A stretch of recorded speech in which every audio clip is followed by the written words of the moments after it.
proliferated throughout San Francisco, but there's no mention of where they came from. It's as though the bed bugs were created by spontaneous creation. You've heard of spontaneous emission, and of course you've heard of spontaneous combustion, but you've not heard of spontaneous creation yet. But according to the liberal, bed bugs may have been created by spontaneous creation, created simply out of the air in order to make immigrants look bad.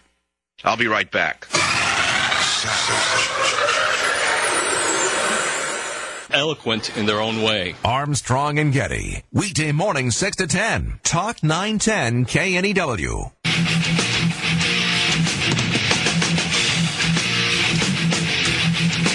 I ate too much for lunch. I'm sleepy. But anyway, so, you see, here's the problem, was when you try to do good for yourself, sometimes you do bad. Take me, for example. I went to an Asian restaurant to eat some lunch. To the Asian restaurant. As I tell them, no fat. I mean, no oil, or less oil and no sugar. And it usually comes out fairly good. So I finish eating and I'm starving. I had to plate lunch and I'm starving. I go out. I walk right into McDonald's nearby. I said, why am I doing this? I said to myself, why am I doing this? I just ate lunch in the Asian restaurant. Answer, because I'm starving. And I sneakily ordered a fish burger.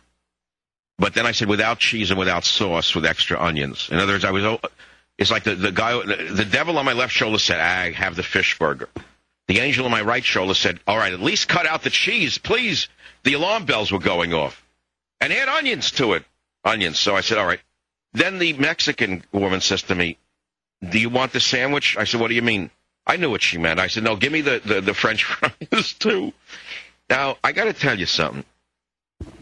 With the Diet Coke, with the thing, I scarfed it down like it was a dessert. It was unbelievable after the good Asian meal. Now, there's no moral to the story other than there's only so much you can do in the world that's good for you, you know what I mean? And then at a certain point, you just got to enjoy a meal once in a while. Like last night, I went to a local hole-in-the-wall, disgusting Thai place that no one goes to except a few local people. The food's excellent. We feel very bad for the guy. His children are always in there doing homework. They're very hardworking people, and his food is very good. It's awful. It's like next to a laundromat. There's nothing more depressing than eating in a restaurant, in a mall, strip mall, next to a laundromat. You say, well, why do you do that to yourself? You can afford any restaurant in the city. Answer, because his food is good, and I don't care about style. I care about the food. I go to eat. I don't go to be seen. I don't go to be heard, and I certainly don't want to hear people talk, which is unfortunately this dump. My luck, at a table nearby in this empty restaurant, was a classic Marin County liberal couple from hell. Let me see if I can describe them. Just say a classic liberal couple from hell. Now, they're in a dump of a restaurant. Every platitude known to liberals came out of that woman's filthy mouth. From global warming, while she's stuffing a fat yap with food, she's talking about global warming. Then she goes on to, did you hear the story about blacks being underrepresented in law firms, Bob?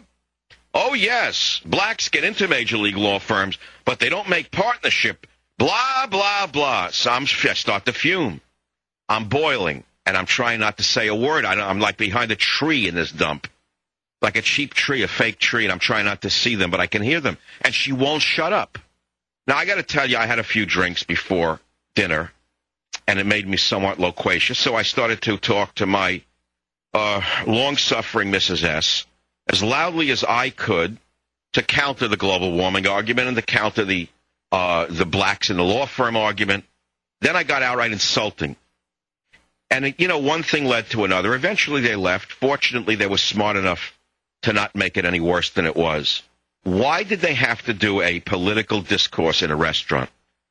Now, I do this for a living on the radio. You have an option to turn the show off or to turn the show on, to turn the volume up or turn the volume down. When you go to a restaurant, you don't want to hear a moron shooting his mouth off about politics. I find it the most offensive thing in the world for people to speak loud in restaurants, by the way. Some of them scream.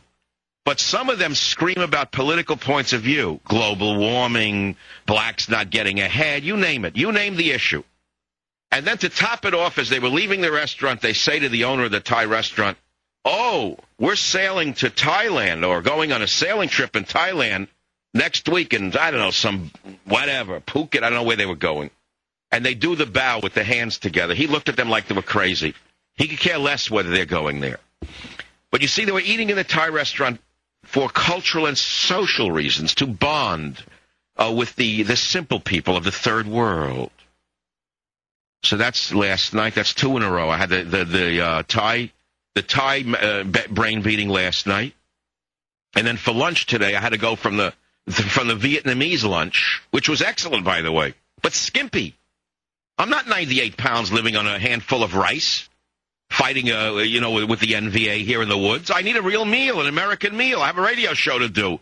Please, lay it on. This is the Savage Nation. With God's will in your listenership, I shall return. Savage. Michael Savage. Afternoons 3 to 7 on Talk 910 KNEW and online at 910KNEW.com.